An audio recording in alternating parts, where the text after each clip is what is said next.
Fala pessoal, tudo bem? Estamos de volta com o podcast Coração Forte, reinaugurando esse podcast, que é um projeto do meu coração para o coração de vocês, para a gente trazer notícias sobre saúde cardiovascular, sobre doenças do coração, sobre um bocado de coisa que a gente vai falar aqui hoje e nas próximas semanas, sobre o coração, sobre prevenção cardiovascular e muitos outros assuntos que estão ao redor disso, tá bom? Podcast Coração Forte de volta, e hoje eu trago uma convidada muito especial, a doutora Márcia Regina Silva, é cardiologista, é ritmologista, daqui a pouquinho vocês vão saber o que é isso, e eu tenho muito prazer de apresentar para vocês hoje. Ela preside a nossa Sociedade Brasileira de Cardiologia, Seccional Amazonas, e ela é quem está tendo uma dor de cabeça enorme,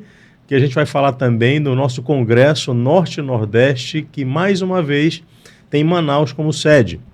E Marcinha, seja bem-vinda ao podcast Coração Forte. Esse é um podcast que a gente fala de uma forma muito descontraída sobre o coração, sobre as doenças do coração, sobre saúde cardiovascular e sobre tudo que está ao redor disso, né?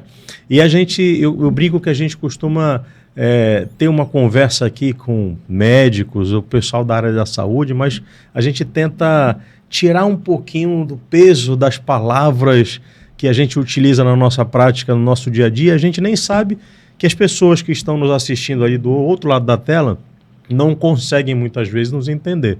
Então a gente tenta descardiologizar os nossos termos que a gente vai utilizar aqui, para que seja acessível à maioria das pessoas, não somente da área médica, mas também as pessoas do público geral, o público leigo sobretudo. Bem-vinda. Obrigada, Marcos. Obrigada pelo convite. E eu espero conseguir alcançar essa plateia e tentar explicar da melhor forma possível as dúvidas, né, o que você tem a me perguntar, os colegas, as pessoas que estão nos assistindo, e eu espero que eu consiga atingir o objetivo da minha vida até aqui com você. Perfeito, perfeito. Essa aqui é a sua câmera, aquela ali é minha e aquela ali é nossa. Ela está pegando a gente aqui, né? Okay. Marcinha, você está com uma missão e que tem desempenhado muito honrosamente, que é estar à frente da Sociedade Brasileira de Cardiologia, Seccional Amazonas. Me conta dessa história, como foi que você foi parar aí na presidência, sobretudo quando o Congresso Norte e Nordeste vem para Manaus e você tem essa responsabilidade imensa de recepcionar os nossos colegas que vêm do Brasil inteiro, não somente o Norte e Nordeste, aqui em Manaus, na próxima semana, inclusive. Na próxima semana, exatamente. Contagem regressiva para o Congresso. Exato. Marcos, até eu não sei te dizer, ou dizer para vocês como isso aconteceu. Recebi o convite, até então não sabia que nós teríamos essa grande festa científica da cardiologia aqui em Manaus, e fui até o Congresso Norte e Nordeste ano passado, em Sergipe. Foi no Congresso do ano passado que eu recebi a notícia de que nós iríamos sediar esse evento aqui em Manaus, mas eu já tinha aceitado o convite da sociedade. Mas até então ninguém tinha. Você não estava presidente ainda? Ainda não. Já tinha, as eleições já tinham ocorrido, eu já tinha sido eleita junto com uma equipe maravilhosa, certo? Que é a diretoria da Sociedade Amazonense. Cita os nomes aí para a gente honrar esse pessoal. Realmente é uma cardiologia de peso, viu? Uma equipe de peso. Nós temos o doutor Aristóteles Alencar, o pai e o filho. Nós temos o João Marcos, a Mônica, a Kelly. Então, assim, é uma equipe assim, que eu posso dizer assim, que foi estruturada e preparada para que nós organizássemos esse congresso. E eu posso dizer de alma lavada que nós não poderíamos estar melhor representados com esse time de peso que você mencionou aí. E é um time muito bom. E eu te digo mais, eu tenho uma grande amiga de anos, que é a presidente do congresso, que é a doutora Kátia Colseiro, e que está sendo, assim, o braço direito, perna direita, e todos os membros ajudando a organizar. Eu não sei como desculpa te interromper, mas eu não sei como a Kátia consegue tempo para fazer tudo que ela faz no dia a dia. Ela faz muita coisa, verdade. É impressionante. Ela faz muita coisa. Workaholic, total. Mas consegue. É verdade. E com esse trabalho, com essas atividades todas, mas mesmo assim, essa festa vai ser um grande evento. Porque eu te digo mais, Marcos, nós já temos aproximadamente 600 inscritos neste congresso. Semana passada a gente estava com 500. Pois é, e a nossa meta é atingir mais de 700. Porque este evento vai ocorrer no Vasco Vasques, que é um local enorme, imenso. E as salas são grandes, está sendo preparado assim com muito carinho. Teremos 3 salas consecutivas, transmitindo um evento de grande magnitude e com uma atualização científica que vai proporcionar, que eu costumo dizer que nessa atualização os beneficiados são os pacientes, é a população, porque nós vamos poder discutir temas atualizados de como nós vamos poder conduzir casos difíceis, casos com autoridades a nível nacional, do Norte e Nordeste, que nós temos excelentes profissionais, tanto aqui no Amazonas quanto no Norte e Nordeste. Isso é verdade. Então, os pacientes, a nossa população, ela vai se beneficiar com isso. Esse é o nosso objetivo. Estar hoje na presidência da Sociedade Amazonense de Cardiologia é visar a atualização científica para os médicos e beneficiar e educar a nossa população acerca das doenças cardiovasculares, que esse é o objetivo da Sociedade Brasileira de Cardiologia. E quando a gente capacita médicos, e não somente médicos, né, Márcia, mas a gente capacita também o pessoal que gira em torno, né? São a equipe multidisciplinar. Exato. Tem fisioterapeuta, tem educador físico, nutricionista, tem nutricionista, tem enfermagem, então odontólogos, tem todo o pessoal. E olha, pessoal, esse congresso está aberto para todos. Todos da área da saúde vão se beneficiar com as palestras que vão ocorrer ali, porque são palestras para atingir realmente esse público. E quando a gente traz crescimento profissional para esse público, né, a gente está oferecendo uma capacitação também para a sociedade, né? Melhorando para a sociedade esse serviço que vai ser destinado, no final das contas, para ela, né? E, Marcos, assim, foi interessante você citar a equipe multidisciplinar.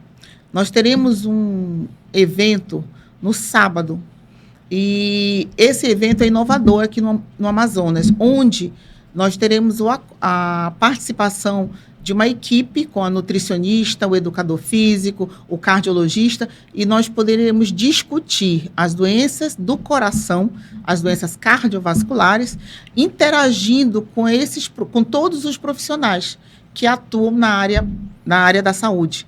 Porque hoje nós sabemos que o médico, ele é um instrumento, mas existem outros instrumentos, que são o educador, a enfermeira, o técnico de enfermagem, o odontólogo, a nutricionista, o educador físico, que todos vão trabalhar de forma sinérgica, favorecendo o nosso paciente. Perfeito. Isso é um detalhe muito importante que tem que ser dito. Isso é verdade. Então, assim, o médico ele não pode atuar e nunca vai poder atuar só. Nunca. Não se faz medicina só com o médico. Não se faz. Uma andorinha sozinha não faz verão. Essa é a realidade. Então, um grupo que interage, um grupo que discute, com certeza, nós vamos poder cada vez mais elevar o nível da medicina e da cardiologia no Amazonas, Perfeito. Que é o nosso objetivo. Falando nessa evolução da cardiologia, a gente é contemporâneo, né, Márcia? Praticamente a nossa formação veio em paralelo ali. Eu acho que você fez Beneficência Portuguesa também, e eu também, Beneficência Portuguesa do Estado de São Paulo. A gente ralou ali naquela residência. Verdade. Temos um carinho muito grande por aquele hospital que nos formou. As equipes que nos formaram, eu fiz Macruz, depois fiz DES Salvador em hemodinâmica, fiz cardiologia clínica e hemodinâmica, cardiologia intervencionista na Beneficência Portuguesa. E a gente, na época da nossa formação, a gente tratava, por exemplo, insuficiência cardíaca de uma forma. Exato. E hoje a gente trata de uma outra forma, mudaram as nomenclaturas, mudou os aspectos. Esses dias, hoje, na verdade, eu estava dando uma zapeada no Instagram e eu vi alguém assim muito incomodado, no WhatsApp, eu vi assim alguém muito incomodado porque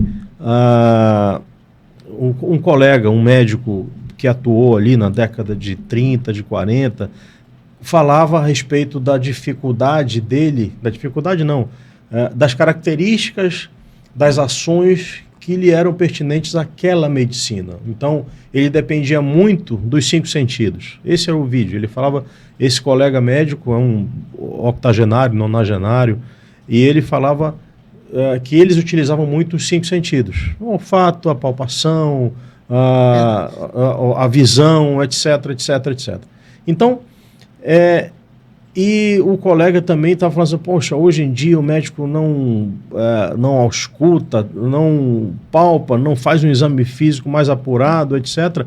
Mas a gente tem que levar em consideração também que a gente não pode fazer a medicina que a gente fazia quase um século atrás. Obviamente, o que a gente não pode abrir mão é de um exame físico adequado para que a gente possa... E, às vezes, no exame físico a gente faz o diagnóstico. Exato. Por exemplo, a insuficiência aórtica é uma doença que a gente consegue, pela ausculta, pela palpação, pela inspeção, fazer o diagnóstico facilmente, sem necessidade de um ecocardiograma, né? Mas há doenças que a gente precisa do auxílio. Quem não vai solicitar um ecocardiograma, que hoje está numa facilidade tão grande, e a gente tem, né, um eletrocardiograma, outros exames, hoje a gente tem ressonância. Então, fala um pouco, Márcia, da tua especialidade, da tua subespecialidade, que é a ritmologia. Ritmologia, pessoal, é a área da cardiologia, uma sub-área da cardiologia, né? Então, a gente tem a cardiologia. Eu costumo fazer só um parênteses aqui antes de você falar, Marcinha. Eu costumo fazer um parêntese que o coração é como se fosse uma casa. Então, numa casa você tem ali, você precisa de um projetista para construir, elaborar ali as paredes, você precisa de um hidráulico, você precisa de um eletricista, você precisa de um engenheiro eletricista, você precisa de alguém para fazer o teto, você precisa de alguém para fazer... Então, são vários aspectos que estão ali inseridos e que você não tem um exame só que possa avaliar tudo isso. E aí foram surgindo sub-áreas na cardiologia que se especializaram, que cresceram, que se desenvolveram e hoje, certamente, tal como é na cardiologia intervencionista, que é a minha sub-área da cardiologia, a tua área também deve ter tido uma evolução absurda nos últimos 20 anos. Me diz aí o que é a ritmologia, conta para os nossos ouvintes, para aqueles que estão nos assistindo pela internet. Bem, e quais foram os avanços que vocês alcançaram? Do que tu falaste, na verdade, nós somos os eletricistas do coração, né? Então, nós avaliamos a parte elétrica do coração. Então, a medicina intervencionista, você, por exemplo, é o hidráulico, né, que é o encanador. Ele desentope as coronárias, as tubulações do coração. E nós vamos exatamente trabalhar com a parte elétrica. Então, nós vamos identificar alterações elétricas, que são conhecidos como distúrbios do ritmo cardíaco. E esses distúrbios, eles podem ser tanto distúrbios lentos, certo? Que chamamos de coração mais lento, bradicardia, bradiarritmia, ou distúrbios acelerados do coração, que são as chamadas taquiarritmias. E, realmente, a ritmologia, ela evoluiu muito, de forma que nós temos hoje a capacidade de fazer esses diagnósticos e, muitas das vezes, algumas dessas taquiarritmias, elas podem ser tratadas e, melhor ainda, existem o quê? São raras as situações que você pode dizer para o paciente, vamos fazer esse tratamento e você pode ficar completamente curado dessa arritmia. Então, nós temos algumas arritmias, algumas situações com o coração acelerado, que o paciente pode ser tratado, certo? Através de um tratamento chamado ablação, e ele pode ficar completamente curado dessa arritmia. Mas não paramos por aí, evoluímos ainda mais. Evoluímos de uma forma que ainda é um grande desafio, algumas arritmias, mas arritmias severas que poderiam levar à morte, elas podem ser prevenidas com medicações, podem ser prevenidas também através do implante de marca-passo. Marca-passos que vão vão fazer o que nós chamamos de prevenção de morte súbita. Então, o marca-passo, o dispositivo, que é o marca-passo que nós colocamos no paciente, ele age como se fosse um carrinho de parada cardíaca. Certo. Ele identifica a taquicardia e consegue liberar uma terapia, um tratamento, que é um choque, e reverter automaticamente essa arritmia, de forma que o paciente ele vai ser recuperado de uma morte súbita. Esse choque ele é imperceptível? Perceptível. Ou ele é perceptível para o paciente? Na grande verdade, quando você implanta o desfibrilador no paciente, que é chamado, esse marca-passo especial, é chamado de cardioversor desfibrilador. O que nós fazemos? Nós, muitas das vezes, já sabemos mais ou menos o padrão da arritmia do paciente. Então, se for uma arritmia que o paciente perde a consciência, a gente tenta programar o marca-passo para o paciente levar um choque no momento que ele não perceba o choque. Perfeito. Porque é doloroso. Entendi. Os pacientes que já receberam o choque acordados, eles sentiram muita dor. Há relatos dessa situação. Então, nós tentamos fazer uma programação que o paciente não perceba esse choque, mas seja capaz de não perceber o choque, mas ao mesmo tempo de prevenir a morte súbita. A gente tem uma audiência em que as pessoas que estão nos ouvindo, nos vendo, tá pensando assim, poxa, mas a gente vai colocar um dispositivo para dar choque no paciente e o paciente vai ficar recebendo choque a todo momento. Na verdade, o que a gente está propondo, o que a terapia propõe, na verdade, e a indicação para esses casos é quando o paciente teve, por exemplo, uma morte súbita abortada. Exato, uma parada cardíaca. Uma parada cardíaca. A gente vai já falar a respeito disso, porque esse assunto está muito em voga, inclusive por conta da morte de um fisiculturista aqui do Amazonas, um rapaz de 26 anos, que havia acabado de descer do palco com seu troféu, terceiro lugar, alguém que tinha um corpo absolutamente com muito músculo e que tinha uma aparência de saúde e teve uma parada cardíaca, né?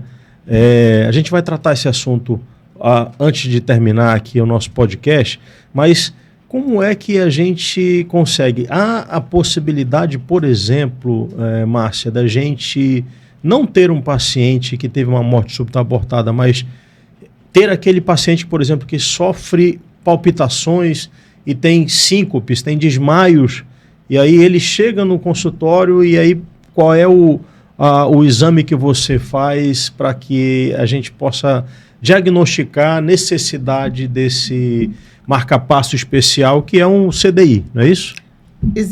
Existem situações que o eletrocardiograma, o simples eletro, me traz essa informação. Então, aquele exame que é só um eletrocardiograma, mas a análise dele, através de olhos treinados, né, que consegue identificar algumas anormalidades no eletrocardiograma que aumentam o risco de morte súbita. Então, o que eu costumo dizer? Paciente que tem desmaio, ele pode desmaiar por doenças que não vão trazer problema nenhum para ele, nenhuma repercussão. Eu costumo dizer, ou alguém já desmaiou, ou está desmaiando, ou ainda vai desmaiar na vida. Isso vai acontecer. Mas a partir do momento que você tem uma perda súbita da consciência, essa perda ela tem que ser avaliada, ela tem que ser investigada.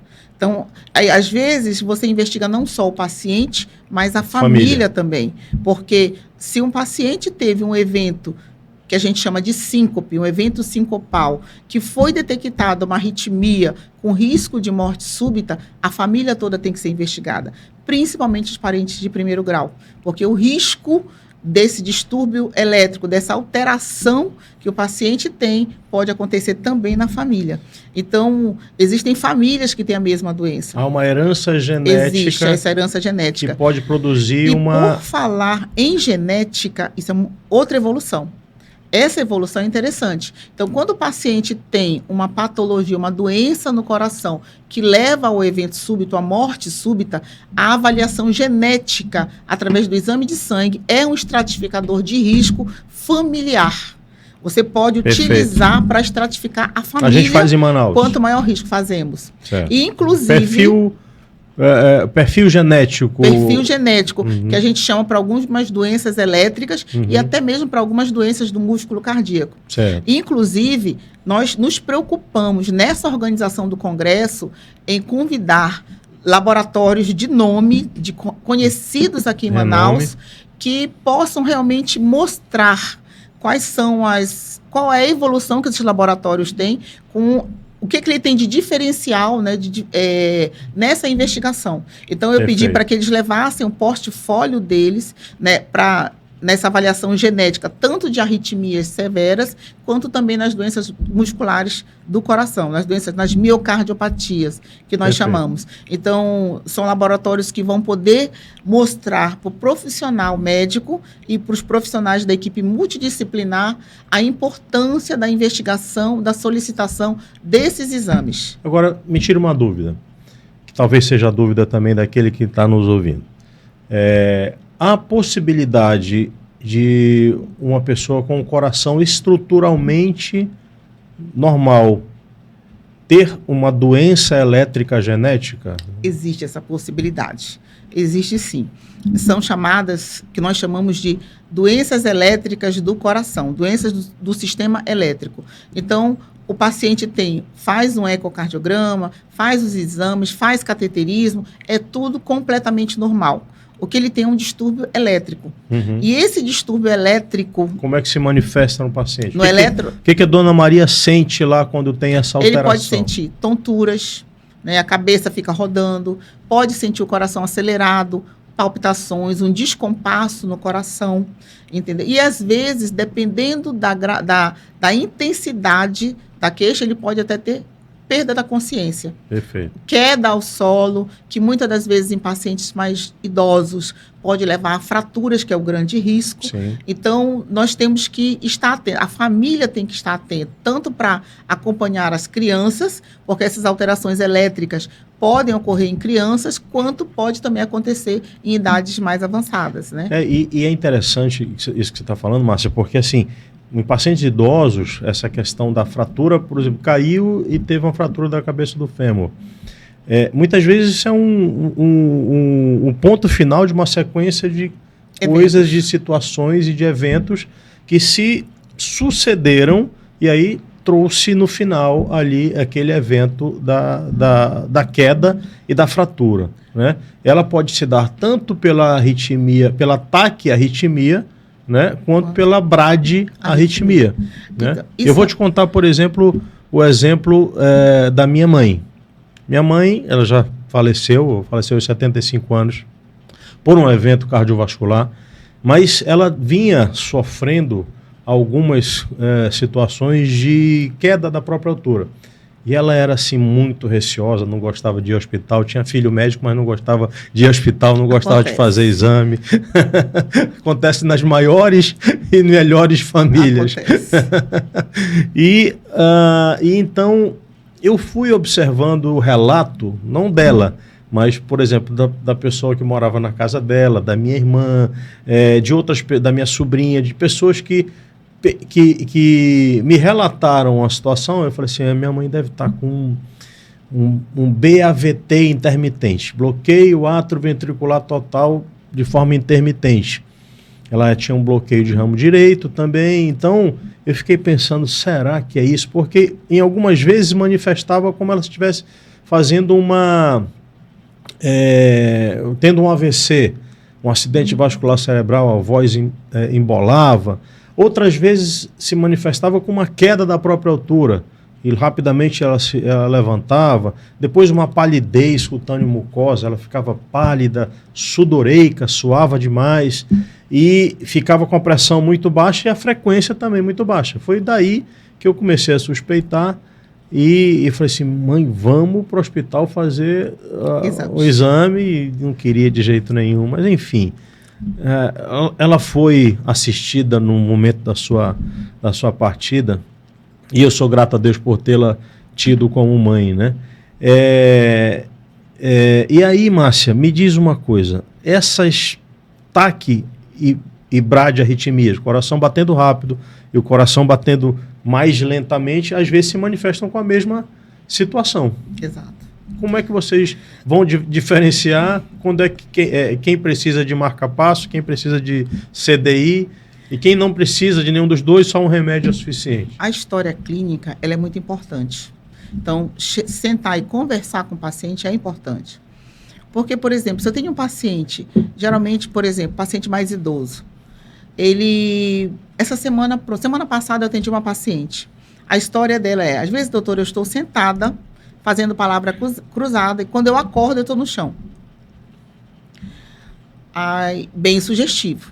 Aí eu avaliei o eletrocardiograma e me trouxe o Holter. O Holter, ela fazia períodos de coração batendo normal, com frequência cardíaca normal, em torno de 50 a 90 batimentos, e subitamente o coração dela fazia uma parada de 8 segundos, 14 segundos, que era quando ela desmaiava. Aí nós colocamos o marca-passo dela e o marca-passo fica lá vigilante. Entendi. De forma que quando ele precisar... Só entra quando ela tiver falhar. o evento, quando falhar. Geralmente o paciente, quando ele tem um evento, claro que a síncope, o desmaio, ele pode ser pela brade e pelo ataque à arritmia. Então nós vamos ter que investigar. Nós vamos ter que associar vários exames que são complementares, que eu vou ter que pesquisar. Doença cardíaca, por exemplo, paciente que tem relata coração acelerado. Aí é um paciente que tem doença cardíaca. Então, paciente que tem sente coração acelerado, provavelmente ele tem o quê? Um ataque à arritmia. E se essa ataque à arritmia está associada a uma doença cardíaca, aumenta as chances de ser um ataque à arritmia que pode levar à morte súbita. Perfeito. Agora, é claro, nós vamos ter que olhar o eletrocardiograma e vários exames para poder chegar a esse diagnóstico, porque são inúmeras as arritmias. Às vezes o paciente chega no consultório, não, doutor, eu tive uma arritmia. Aí eu explico, mas existem muitas arritmias. São livros e livros de arritmias, com 1.000 folhas, 2.000 folhas, falando apenas de arritmia. Então, eu tenho que identificar a arritmia para saber qual vai ser o melhor tratamento.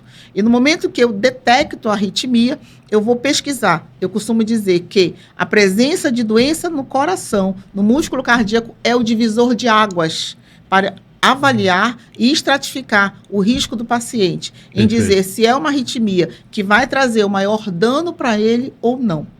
Então, isso é muito importante. Agora, uma situação que eu desejo falar é sobre uma arritmia que pode ser debilitante, comprometer a qualidade de vida do paciente. E é que ela aumenta com a faixa etária, que é chamada fibrilação atrial.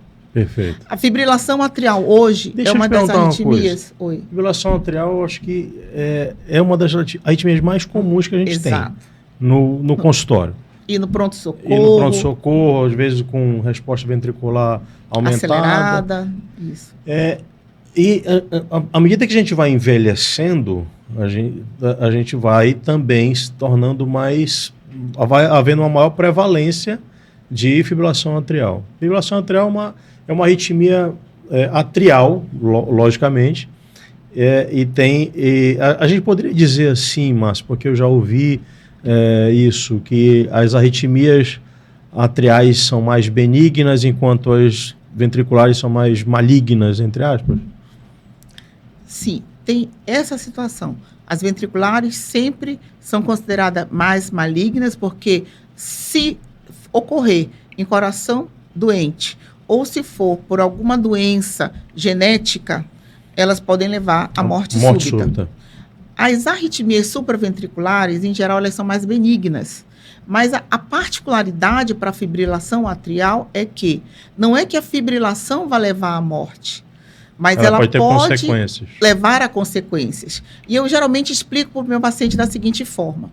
O nosso coração ele é formado por músculo, é uma estrutura muscular, certo? Então, ele tem que contrair para poder conseguir jogar o sangue para o corpo inteiro. Esse é o que acontece, por isso que ele é uma bomba, certo? É chamado de bomba que vai trabalhar, né, com esta função. Só que quando acontece a fibrilação atrial, os átrios, eles perdem a capacidade de contração. Então, eles ficam apenas tremendo. E com isso, a velocidade que o sangue corre dentro do átrio, ela fica mais lenta. Com isso, favorece o quê? A formação de coágulos dentro do coração. E em uma situação, esse coágulo, um pedacinho dele pode se desprender e atingir a parte cerebral, a circulação do cérebro, e levar ao AVC, que é o que nós chamamos de derrame.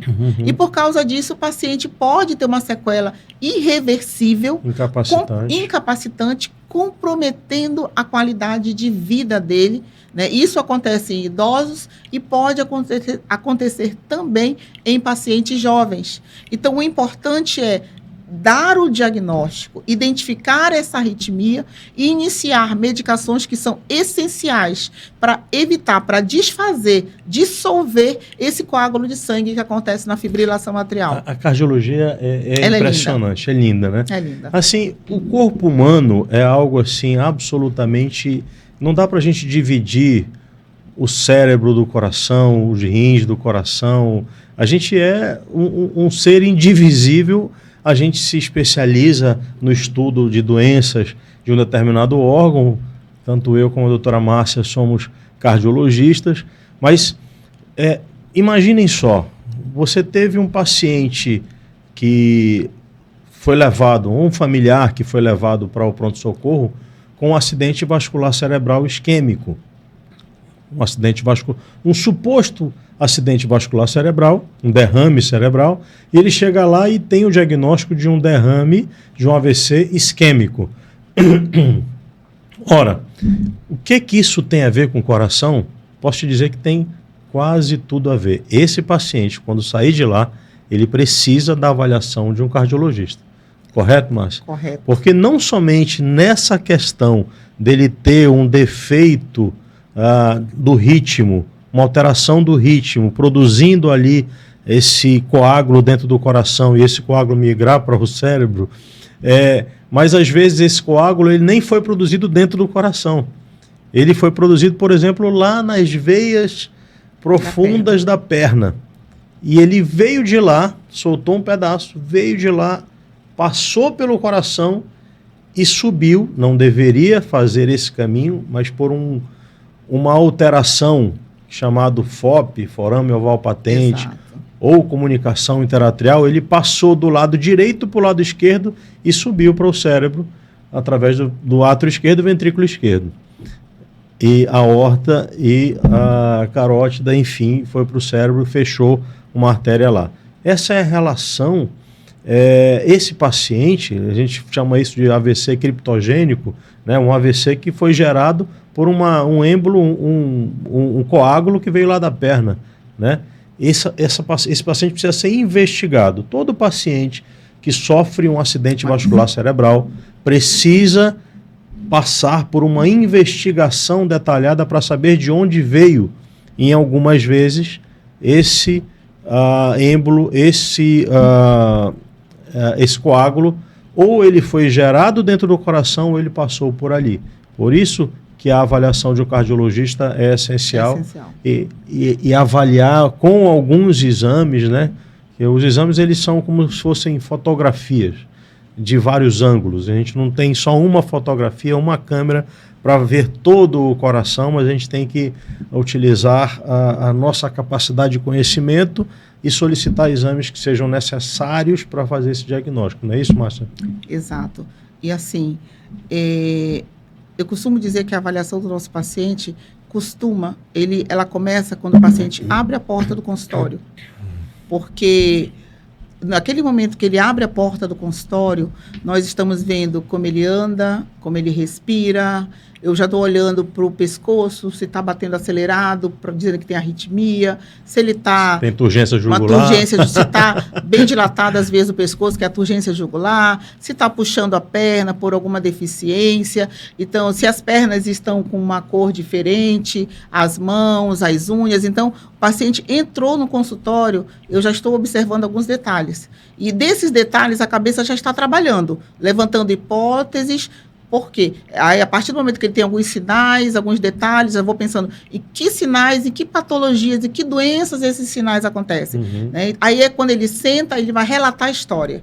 Aí a gente já associa os sinais que nós vimos com a história, do paciente, com o que ele vai nos contar, com a pesquisa que nós vamos fazer da família, e depois, quando ele deita para a gente examinar, aí a nossa cabeça trabalha mais para poder conseguir conciliar todas essas informações. Aí, a partir desse conjunto de informações, nós vamos selecionar os exames mais adequados para as principais hipóteses que nós vamos levantar a partir da avaliação do nosso paciente. Então, realmente, a medicina ela é linda. Ela é linda nesse sentido. Então, assim, nós somos bem-aventurados, Marcos. Sim. Porque nós escolhemos uma profissão muito bela. Ser médico é uma arte, ser médico Sacerdócio. é um sacerdócio, é um comprometimento que nós temos. E é lindo. Às vezes a gente chega assim chateado, aborrecido, mas quando um paciente chega para... Olha, eu melhorei com a medicação que a senhora prescreveu. Aí, então, o paciente traz um pato, traz um cesto de caranguejo, traz pão, traz alguma coisa, a gente vê que aquele paciente... É a gratidão, assim. É a gratidão. Então, é uma coisa que é indescritível.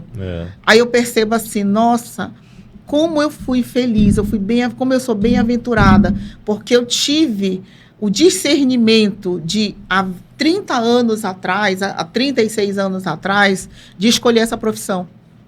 Entendeu? Então, às vezes, é algo que eu chego em casa com satisfação, eu deito no meu travesseiro e fico lembrando. Aquele paciente melhorou, aquele outro paciente também ficou ótimo. Quando eu faço um procedimento que eu vejo que meu paciente não ficou 100%, me entristece. Porque eu não consegui ofertar aquilo que eu tinha planejado para ele. Mas eu já estou pensando em alternativas de tratamento para que esse paciente, se ele não responder de forma adequada, o que eu vou poder fazer para melhorar a qualidade de vida dele. Perfeito. Porque a nossa vida é a melhor dádiva que nós recebemos de Deus. É verdade. É a dádiva, é a preciosidade que Deus nos deu. Então, tratar da vida, que foi uma bênção dada por Deus, realmente é maravilhoso, é lindo. Eu costumo dizer que assim, quando a gente tem essa satisfação de receber essa gratidão do paciente, isso é algo mágico, é algo que realmente inunda o nosso coração. Eu sou um cara assim, muito emotivo, então eu me emociono com a gratidão do paciente, porque eu percebo em gestos simples.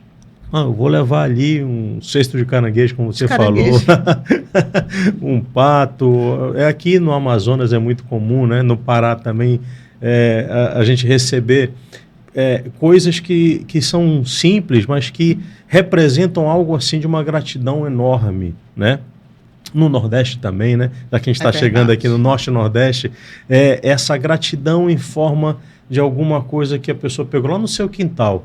Às vezes é uma fruta que ela viu crescer ali, né? E às vezes é um açaí também, que eu gosto. Açaí, é bem lembrado.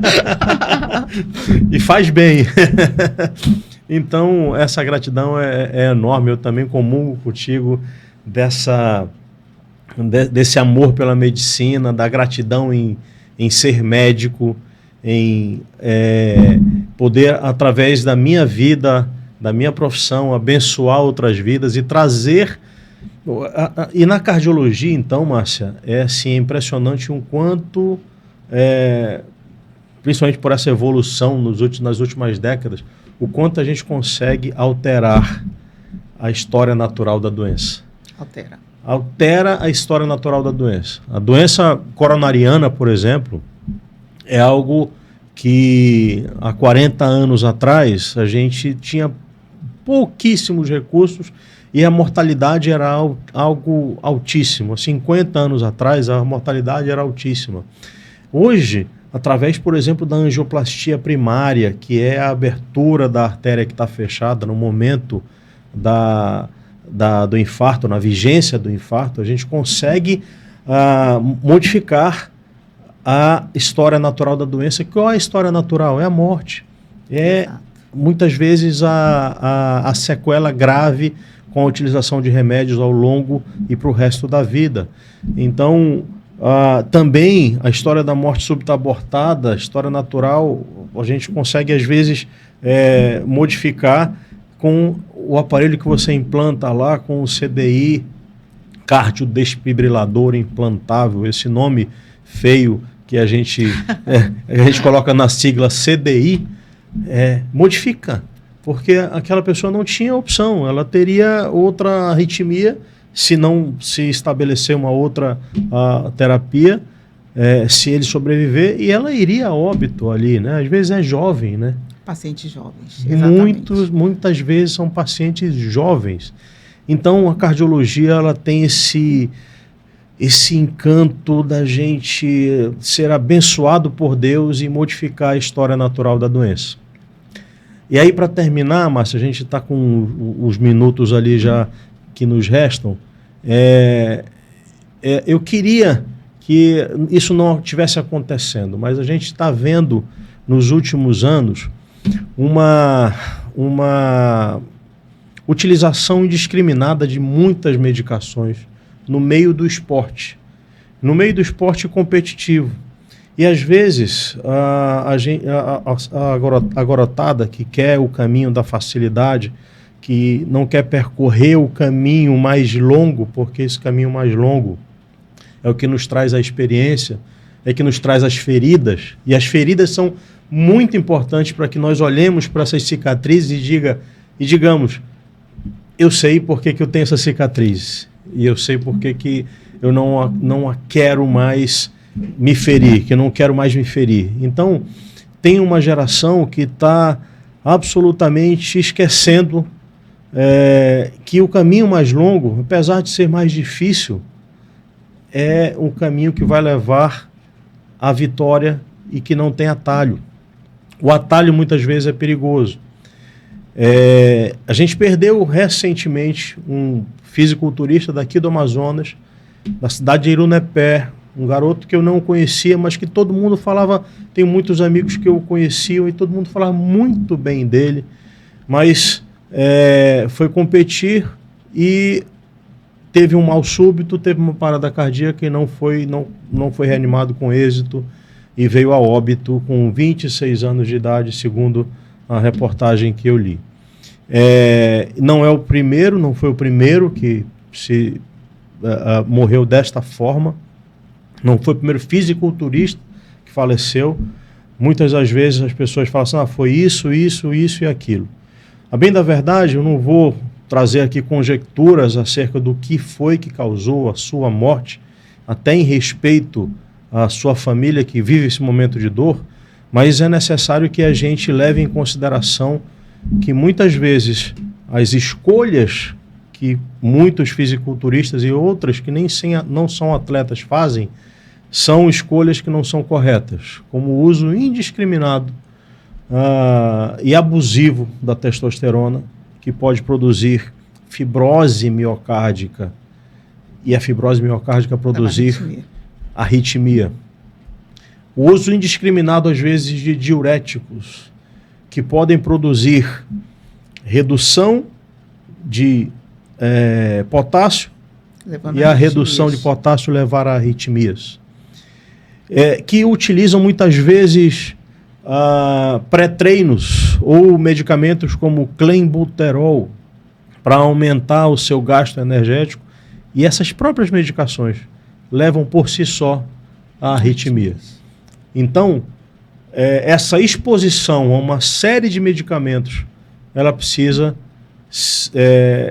ser questionada no meio do fisiculturismo. Tenho muitos amigos que são desse meio, eu adoro o meio, mas eu não gosto dessa naturalidade que se dá ao uso de várias medicações, às vezes em pirâmide, e que estão expondo não somente atletas, mas usuários simplesmente pela questão estética. Então, a gente precisa, e você como presidente da sociedade, eu gostaria que você fizesse, para a gente concluir aqui, um manifesto em relação a essa questão, principalmente por você ser uma médica da área, da especialidade, e que precisa também conhecer essa situação. É importante nós atentarmos, todas as vezes que nós vamos ler sobre as doenças cardiovasculares, como preveni-las, as nossas diretrizes, que são as escrituras, que eu costumo dizer, são as escrituras que nós somos orientados a seguir para poder também passar essa orientação para os nossos pacientes. Ela fala da prática regular de atividade física. Ela não fala de medicações estimulantes para aumentar a performance na atividade física. Então, todas as vezes que você vai praticar atividade física, eu sei que é difícil você ter aquela disposição de fazer atividade física, de fazer caminhada, ou fazer um pouco de musculação, que também é importante, mas o uso indiscriminado de determinadas medicações, elas favorecem o aparecimento de doenças cardíacas e favorecem o aparecimento de arritmias, que muitas das vezes são fatais. Então, assim, é perder jovens no auge da sua vida, naquele momento mais belo que é a juventude, entendeu? Por causa de uma arritmia, pelo uso indiscriminado de determinada substância, e muitas das vezes várias substâncias que vão interagir entre si e que vão favorecer, exacerbar essas arritmias que são fatais. Então, toda e qualquer substância, medicação, ela tem que ter a orientação do profissional médico, porque nós vamos poder dosá-las de forma adequada, sem trazer nenhum efeito deletério. Então, isso eu digo não só, toda e qualquer substância, é um chá, é uma medicação, tem que ser dosada essa medicação e a dose é de acordo com cada indivíduo.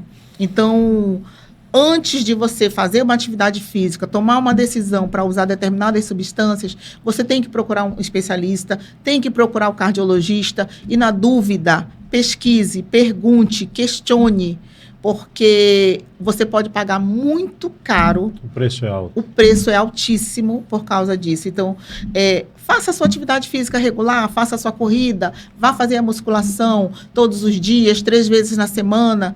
Você vai conseguir prevenir as doenças cardiovasculares com a perda de peso, alimentação saudável, sem necessitar de determinadas substâncias. Agora, é claro, existe o treino que você faz para prevenção de doenças cardiovasculares, mas existe o treino no nível mais alto, né, de alta performance, que tem que ter orientação de uma equipe multidisciplinar, não pode ser uso indiscriminado. E, sobretudo, esses que estão em alta performance, eles precisam ser avaliados com regularidade. A avaliação cardiovascular é uma condição essencial para todo atleta de alto nível. Por quê? Porque se a gente já avalia pessoas que estão que têm uma vida e uma rotina normal, que não se expõe a tantos riscos, que são pessoas que, por exemplo, mas às vezes eu ouço assim umas besteiras, sabe, na internet, eu vou ler uns comentários aí e falo assim, não, vocês têm que falar sobre quem está fumando, quem é sedentário, a gente fala isso todo dia. Realmente, tabagismo é um fator de risco absolutamente deletério ao coração, aos pulmões. Hoje, ainda com essa questão de fumar cigarro eletrônico, é muito mais danoso aos pulmões. Muita gente está sofrendo com relação a isso. Sedentarismo, tal qual o tabagismo, é um dos fatores de risco importantíssimos. Eu sempre levo em consideração isso em todas as matérias em que eu escrevo, ou que eu estou no Instagram, ou quando eu tenho a oportunidade de falar aos meus pacientes. Sempre digo que o sedentarismo é um fator de risco tal qual o tabagismo. São fatores de risco modificáveis, são aqueles que a gente consegue modificar. Precisa ter um certo esmero, um certo cuidado, não é isso, Márcia? Mas essa questão, por exemplo, do atleta de alta performance, ele precisa dessa avaliação. Mas também as pessoas que estão de forma indiscriminada, utilizando ou hormônio, ou o que é mais grave, que não são atletas de alto nível, que não estão se submetendo a uma prática regular, que não vivem do esporte, mas que se submetem a protocolos que são semelhantes a que atletas fazem. Mas são protocolos que não são somente em relação à dieta ou à prática da atividade física, são mais relacionados as medicações que eles utilizam. É tal do atalho que a gente está falando aqui. Então, se você quer fazer o uso, avalie o preço que você vai pagar, veja qual é se você realmente tem esse objetivo, mas se submeta a uma avaliação cardiovascular com regularidade. Se você fizer isso, você vai ter um benefício muito bom e um menor risco cardiovascular de desenvolvimento. Inclusive, Márcia, não são todas as pessoas que podem fazer uso, por exemplo, de testosterona, por causa da questão genética. Exato. Porque na questão genética, por exemplo, pessoal, tem pessoas que têm uma predisposição a fazer miocardiopatia hipertrófica, que é uma miocardiopatia que predispõe a arritmias graves e fatais. Essa pessoa fazendo uso da testosterona, que induz o aumento da massa muscular, mas não somente da massa muscular esquelética, o teu bíceps, o teu quadríceps, o teu tríceps, mas também influencia lá o aumento da massa muscular do teu coração. O coração é um músculo. Isso pode predispor você a um evento cardiovascular ainda mais precoce. Então, passe por uma avaliação com um cardiologista para avaliar o teu histórico familiar e, quem sabe, você ter até você não ser prescrito pelo teu coach ou pelo teu médico por causa do risco cardiovascular, tá bom? Não é isso, Márcia? Exato, exatamente. Então, praticar atividade física de forma consciente, sempre fazendo uma avaliação prévia, Marcos, sempre, sempre. Então, principalmente se você tem história na família de doença cardiovascular. Marcinha, tem um recado final para o público que está te assistindo aqui? Tenho, sim. E aí eu queria que você desse ao final aí o endereço do teu consultório, o telefone do teu consultório, o teu Instagram, se for o caso, para que a gente pudesse te acompanhar e tirar alguma dúvida, se porventura existir ali do telespectador, do webnauta. A mensagem final hoje é: a nossa vida é a dádiva de Deus, e Deus colocou alguns sacerdotes na terra, certo, que trabalham na área de saúde. Nós médicos, educadores físicos, nutricionistas, essa equipe multidisciplinar pode cuidar do seu coração, da sua saúde de forma adequada. E você, assim como você toma uma decisão, vou comprar um carro, vou comprar uma casa, você tem que pensar assim, vou tomar uma decisão para cuidar do meu corpo, porque cuidando do seu corpo, você reduz os eventos cardiovasculares, das doenças cardiovasculares. E eu queria deixar mais um recadinho, é o nosso congresso. Perfeito. Que ele está recheado de tudo que nós falamos aqui. Nós discutiremos esses assuntos no Congresso Norte-Nordeste de Cardiologia. E nós aprenderemos terapias, tratamentos avançadíssimos nessas áreas, que vamos poder utilizar nos nossos pacientes aqui do Amazonas. Então, eu peço que os colegas da área de saúde, médicos, toda a equipe, participem desse evento. Porque esse evento, ele acontece a cada 10 anos, acho que o último tem mais de 10 anos aqui em Manaus, e está sendo a logística para trazer esses profissionais para a cidade de Manaus. A gente sabe como é a nossa malha aérea. A nossa malha aérea é muito difícil, é uma logística complicadíssima, mas nós seremos vitoriosos nessa situação, com certeza. E teremos também o simpósio de hemodinâmica. Isso eu quero falar, porque é o 18º simpósio de hemodinâmica, que é dentro desse grande congresso de cardiologia, e eu tenho a honra de ser o presidente desse simpósio, que pela primeira vez é um simpósio internacional. Nós temos 2 convidados internacionais, um de Portugal e outro da Argentina, que são colegas brilhantes, que atuam nos seus países e que fazem muita coisa além de coronária, extracardíaca, defeitos estruturais do coração. Vai ser um congresso absolutamente brilhante e de muito conhecimento para todos aqueles que fizerem sua inscrição, que, por sinal, é aqui nesse QR Code. Então, se você tem interesse, aponta teu celular para cá, para esse QR Code, que você vai fazer a tua inscrição, vai ser direcionado para o site para fazer tua inscrição no Congresso Norte e Nordeste de Cardiologia de 2024, aqui em Manaus, no Vasco Vasques, dias 15, 16 e 17 de agosto, exatamente, semana que vem. Pessoal, obrigado pela paciência de vocês, por nos ouvir aqui por esses minutos.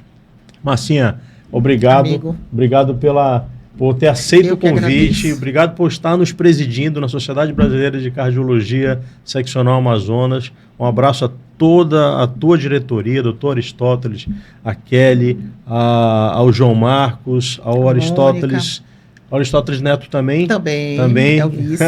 Muito legal essa diretora, a doutora Mônica Ozana. Que diretoria pesada, hein? Pesada. Diretoria de excelência. Parabéns. Excelência, com certeza. Obrigado por vocês nos representarem nessa tão árdua tarefa de missão de estar aqui nesse Congresso Norte e Nordeste de Cardiologia. Pronto. É grande e a gente vai fazer um excelente congresso, tenho certeza. Se Deus quiser. Um abraço, pessoal. Até o próximo podcast Coração Forte. Um abraço a todos.